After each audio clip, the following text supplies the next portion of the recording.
So hello everyone, Ankita this side. Welcome to competitive edge with Ankita. So आज की इस video में हम डिस्कस करने वाले हैं जो अभी हमारा एग्जाम हुआ है जूनियर असिस्टेंट का। सो इसके हम मैथ्स के क्वेश्चंस को सॉल्व करेंगे। सो बिना टाइम वेस्ट किए स्टार्ट करते हैं हमारा पहला क्वेश्चन। फर्स्ट क्वेश्चन क्या है? If a number 4, 5, 6, 7, 8, x 9, 2, 3, 1 is divisible by 3, then how many values are possible for x? क्या दिया है? हमें एक नंबर दिया है और कहा है कि अगर ये नंबर 3 से डिविजिबल है, हमें बताना है x की पॉसिबल वैल्यूज कितनी होंगी। ओके, सो क्या करेंगे? 4, 5, 6, 7, 8, x 9, 2, 3, 1। ओके, सो 3 से जब भी कोई नंबर डिविजिबल होता है, सो क्या होता है हमारा, उसके जो डिजिट्स है उनका सम जो है वो भी डिविजिबल होता है 3 से। ओके, सो क्या करेंगे? 45 कट जाएगा 3 से, 6 भी, 7 8 15 होता है, 9 3 2 + 1 3 होता है और 3 भी कट जाएगा। ओके, सो ये सब कट गए। सो x की जगह हमारा क्या आएगा? सो अगर x की वैल्यू 0 हो तो ये नंबर हमारा 3 से डिविजिबल हो जाएगा, या फिर यहाँ पर 3 हो या 6 हो या फिर 9 हो। कितनी वैल्यूज आ गई हमारी x की? 4। सो आंसर क्या आ जाएगा? 4, ऑप्शन नंबर डी। अगला क्वेश्चन देखेंगे। हमें x दिया है 2 raised to power 10 into 5 raised to power 6। हमें क्या बताना है? How many zeros will be there at the end of x? x के एंड में कितने जीरो होंगे? Okay, so x equals to क्या लिखेंगे हम? x इक्वल्स टू हम लिख सकते हैं 2 raised to power 4 इंटू लिखें 2 raised to power 6 into 5 raised to power 6। Okay, so अब क्या लिखेंगे हम? 2 raised to power 4 हो गया, क्या होगा? 2 इंटू 5, इनकी कॉमन लिख सकते हैं पावर 6। अब क्या करेंगे? 2 raised to power 4 कितना हो जाएगा? इंटू क्या करेंगे? इंटू करेंगे, 5 2 ज़ा 10 होता है, 10 raised to power 6 आ गया। ओके, सो 10 की पावर 6 है, इसका मतलब हमारे कितने जीरोस होंगे? x की जो वैल्यू आएगी उसके एंड में 6 जीरो। सो आंसर आ जाएगा ऑप्शन नंबर ए। अगला क्वेश्चन देखेंगे। The price of an article is reduced by 10%। कोई आर्टिकल है, उसका प्राइस 10% कम कर दिया। पूछा है कि कितने परसेंट उसका न्यू प्राइस हम इंक्रीज करें to get the original price. क्या करेंगे? मान लो कि हमारा जो आर्टिकल है उसका प्राइस था 100 से कम होके 90 हो गया। ओके, सो अब हमें इसको वापस 100 करना है। ओके, सो 100 करने के लिए क्या करना पड़ेगा? +10 करना पड़ेगा। सो 10 प्लस करेंगे, सो 10 हमारा 90 का कितना परसेंट होगा? सो 10/90 इंटू 100 करेंगे, क्या होगा? 100/9 आएगा, ये भी कट जाएगा। ओके, सो क्या आ जाएगा हमारा? 100/9। इसको क्या लिख सकते हैं मिक्स्ड फ्रैक्शन में? 11 1/9%। सो आंसर है हमारा ऑप्शन नंबर सी। अगला क्वेश्चन देखेंगे। If x% of y equals to y% of x, then which of the following is true? So हमें क्या दिया है? x% of y किसके इक्वल है? y% of x। ओके, हमें क्या बताना है? इनमें से कौन सा हमारी ऑप्शंस में से करेक्ट है। ओके, सो क्या करेंगे हम लिख सकते हैं x/100 into Y. Okay, x/100 into Y equals to क्या लिख सकते हैं? y/100 into x. सो अब हम इसको लिख सकते हैं xy/100 equals to xy/100। Okay, so हमारी ये जो इक्वेशन आई है, सो ये इक्वेशन हमारी जो है ये किसी भी x और y की वैल्यू के लिए करेक्ट हो सकती है। इसके लिए जरूरी नहीं है कि हमारा जो x है वो y से छोटा हो या फिर y x से बड़ा हो या फिर दोनों इक्वल हो। सो हमारा आंसर क्या आएगा? Can't be determined. Option number 4 correct हो जाएगा। सो अगला क्वेश्चन देखेंगे। Average of x numbers is 15। Average दी है x नंबर से उनकी 15 है, एवरेज दी है y नंबर्स की 20 है, average of all x plus y numbers is 18। हमें रेशो बतानी है x इज टू y की। ओके, सो क्या करेंगे हम? सो यहाँ हम लिखेंगे एवरेज हमें x नंबर्स की दी है 15, सो सम कितना आ जाएगा इनका? 15x हो जाएगा इनका सम। और हमें y नंबर्स की एवरेज दी है 20, सो इनका सम होगा 20 इंटू y करेंगे, सो कितना हो गया? 20y। ओके, सो अब हम क्या करने वाले हैं? सो अब हमारा होगा एवरेज थी यहाँ x नंबर्स की 15, सो हमारा सम आ गया इनका 15x, और y नंबर्स की एवरेज थी हमारी 20, सो सम आ गया हमारा 20y। ओके, सो हमें क्या दिया है? The average of all x plus y numbers is 18। Okay, so हमारी जो x प्लस y नंबर्स है सब, उनकी एवरेज क्या दी है? 18 दी है। ओके, 18 दी है x प्लस y नंबर्स की। सो कितनी हो जाएगा उनका सम? 18x plus y। ओके, सो यहाँ भी हमारी x नंबर्स है और y नंबर्स है। ओके, सो इनकी एवरेज, इसका मतलब किसके इक्वल होगी? 15x प्लस 20y जो है ये इक्वल हो जाएगा 18x प्लस वाई के। यहाँ से सॉल्व करके क्या आएगा 15x प्लस 20y हो जाएगा 18x प्लस 18y के इक्वल। सो यहाँ से सॉल्व करके क्या आएगा हमारा, जब ये हमारा 2y आ जाएगा हमारा 15x इस तरफ आएगा 3x। ओके, सो यहाँ से हमारी x अपॉन y की रेशो क्या आ जाएगी, x अपॉन y आ जाएगा हमारा 2/3। ओके, सो हमारा आंसर क्या है 2/3 हमें रेशो बतानी थी x इज टू y की। सो आंसर है ऑप्शन नंबर कौन सा है, थर्ड, ऑप्शन नंबर सी हमारा करेक्ट है। अगला क्वेश्चन देखेंगे। अगला क्वेश्चन है हमारा, if a discount of 10% given on the marked price of a book, the publisher gains 20%. If a discount is increased to 15%, the gain of the publisher is okay. So क्या करेंगे इस question में, हमें दिया है कि 10% का डिस्काउंट दिया जब मार्क्ड प्राइस पर, तो पब्लिशर को 20% का प्रॉफिट हुआ। ओके, सो हमें बोला है कि अगर उसका डिस्काउंट हम 15% इंक्रीज कर लें, सो गेन कितना होगा पब्लिशर को। ओके, सो सीपी कितना होता है, हम हमेशा 100 मानते होते हैं। ओके, सो यहाँ हमें क्या दिया है, पब्लिशर को 20% का गेन हो रहा है। सो सेलिंग प्राइस हम कितना लिखेंगे, सेलिंग प्राइस हो जाएगा, अगर सीपी 100 है सो ये हो जाएगा हमारा 120। हमें क्या दिया है, डिस्काउंट कितना दिया 10% का। ओके, अगर 10% का डिस्काउंट दे रहे हैं सो पब्लिशर को 20% गेन हो रहा है। मतलब क्या हुआ, जो हमारा मार्क्ड प्राइस है वो किसके इक्वल आएगा, सो मार्क्ड प्राइस हमारा आ जाएगा किसके इक्वल, मार्क प्राइस को हम लिख सकते हैं 120 जो है ये 90% की वैल्यू है मार्क प्राइस के। सो 100 इंटू करेंगे सो मार्क प्राइस की वैल्यू आ जाएगी, कितना आएगा 3 3 9, 4 3 12, 400/3 आ गया। इसको आप काट भी सकते हो बट काटने से थोड़ा सा कॉम्प्लिकेटेड हो जाएगा, सो हम ऐसे भी कर सकते हैं। क्या करेंगे, सीपी लिख रहे हैं यहाँ पे, CP SP and marked price. Okay, so CP कितना है हमारा 100 है, सेलिंग प्राइस 120 है, मार्केट प्राइस आया 400/3।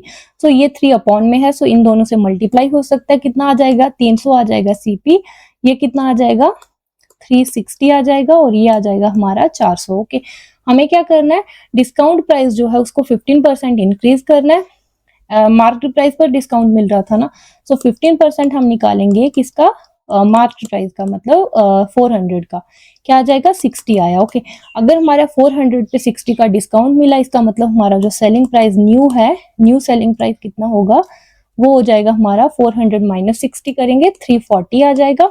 ओके, सो 340 आ गया हमारा न्यू सेलिंग प्राइस। सो हमें क्या बताना है, गेन कितना हुआ पब्लिशर को। सो गेन निकालने के लिए क्या करेंगे, गेन परसेंट में दिया है, सो गेन परसेंट किसके इक्वल होगा हमारा, 300 का था हमारा जो भी है बुक है, सो 300 की बुक थी, 340 की बेची, सो 40 का प्रॉफिट हो रहा है, 300 पर हो रहा है, इंटू 100 करेंगे कितना आ गया, सो ये आ गया हमारा, क्या आ गया 40/3%। ओके, 40/3% आ गया। सो इसको हम लिख सकते हैं क्या, 13 1। ओके, 13 1/3 आ जाएगा हमारा आंसर। कौन से ऑप्शन में है, ऑप्शन नंबर बी हमारा करेक्ट हो जाएगा। अगला क्वेश्चन देखेंगे। अगले क्वेश्चन में है, a barrel contains a mixture of wine and water in the ratio 3:1 की रेशो में है। How much fraction of the mixture must be drawn off and substituted by water so that the ratio of wine and water in the resultant mixture in the barrel becomes 1:1। So क्या दिया है हमें barrel दी है कोई जिसमें हमारी wine और water की मिक्सचर की रेशो है 3:1। ओके, सो हमें क्या करना है, बताना है कि कितनी फ्रैक्शन उस मिक्सचर की हम निकालेंगे बाहर, और उसकी जगह हम क्या करेंगे, पानी ऐड करेंगे, जिससे क्या हो, हमारी रेशो वाइन और वाटर की जो है रिजल्टेंट मिक्सचर बनेगी, उसकी रेशो होगी 1:1। ओके, सो अब हम क्या करने वाले हैं, सबसे पहले हमें वाइन की रेशो दी है, वाइन इज टू वाटर दिया है। ओके, सो वाइन है 3, वाटर है हमारा 1, 3:1 आ गया। ओके, अब हम क्या करेंगे, अब मानो कि हमारी जो वाइन है उसमें से क्या हुआ, हमारा 3x अमाउंट को हम रिमूव कर रहे हैं, 3 - 3x कर रहे हैं, और वाटर से हम कितना रिमूव कर रहे हैं, 1 माइनस कर रहे हैं हम, और 1x कर रहे हैं। बट इसमें क्या होगा हमारा, हमने दोनों में से क्या किया, हमने बाहर निकाला मिक्सचर को बाहर निकाला, उसमें से हमारा क्या हुआ, वाइन का 3x पार्ट बाहर आया और वाटर का आया 1x पार्ट। ओके, अब हमें क्या करना है, उसमें वाटर ऐड करना है। सो वाटर कितना ऐड करेंगे, वाटर हम 3x प्लस करेंगे 1x। ओके, जितना हमने मिक्सचर को निकाला उतना हम वाटर ऐड करेंगे। सो 4x हम ऐड करने वाले हैं। सो कितना आ जाएगा, ये हमारा हो जाएगा 1 प्लस 3x। सो इसके अकॉर्डिंग अब क्या होगा हमारा, अब हमारा आएगा ये जो है हमारी 1:1 रेशो बनेगी। इसका मतलब क्या है, 3 माइनस 3x जो है ये किसके इक्वल होगा, 1 प्लस 3x के। सो यहाँ से क्या आएगा, 2 किसके इक्वल हो जाएगा, 6x के इक्वल। सो ये कितना हो गया 3। सो यहाँ से x की वैल्यू कितनी आ गई हमारी, 1/3। हमें क्या बताना था, हमें बताना था कि कितनी फ्रैक्शन हमने मिक्सचर की रिमूव की। सो वो आ जाएगी हमारी 1/3। ऑप्शन नंबर सेकंड हमारा करेक्ट हो जाएगा। अगला क्वेश्चन देखेंगे, find the compound ratio of A is to B and C is to D। Okay, so compound ratio होती क्या है। सो कंपाउंड रेशियो निकालने के लिए हम क्या करते हैं, कोई भी दो रेशियोज हैं उनकी कंपाउंड रेशियो निकालने के लिए हम क्या करते हैं, कंपाउंड रेशियो यहाँ लिख लेती हूँ मैं, कंपाउंड रेशियो, कंपाउंड रेशियो निकालने के लिए हम क्या करते हैं, obtained by multiplying,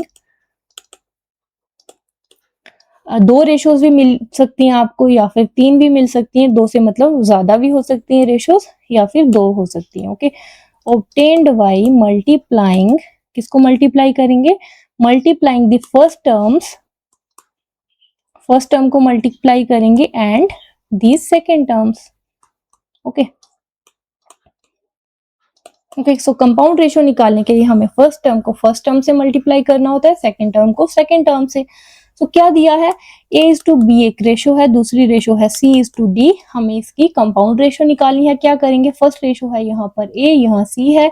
तो क्या करेंगे हम कंपाउंड रेशो निकालने के लिए, सो यहाँ हम करने वाले हैं A इंटू C करेंगे, फर्स्ट रेशो को फर्स्ट रेशो से मल्टीप्लाई, इस टू क्या आएगा हमारा, सेकेंड रेशो को सेकेंड रेशो से मल्टीप्लाई।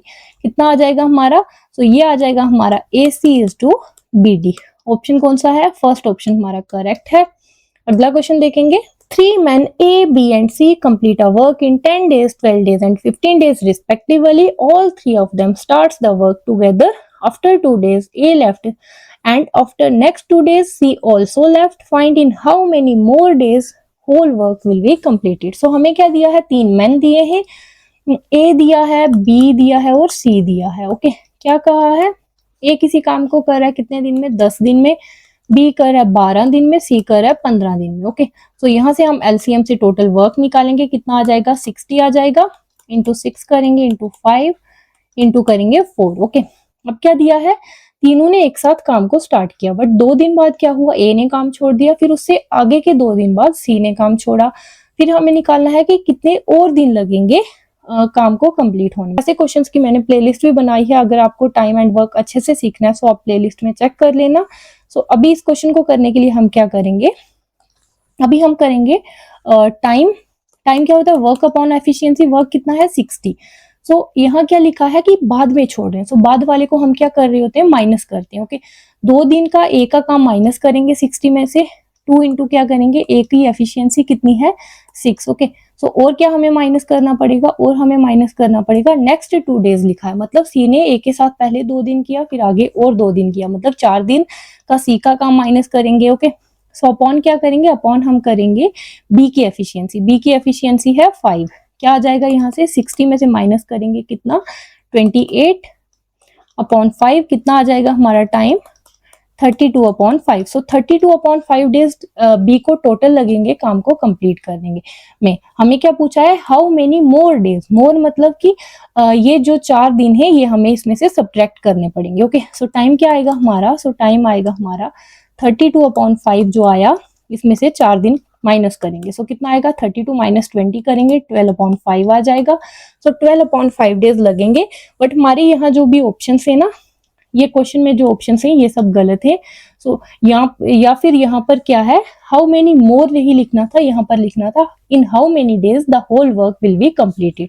यहाँ मोर लिखा है इसलिए हमारा आंसर 12/5 आना है। अगर यहाँ पर मोर नहीं होता फिर हमारा आंसर आना था, कितना आना था आंसर, 32/5। उसको हम मिक्स्ड फ्रैक्शन में क्या लिखेंगे, तो कितना लिखेंगे, 5 6 32। ओके, सो कितना आएगा, 62/5 डेज।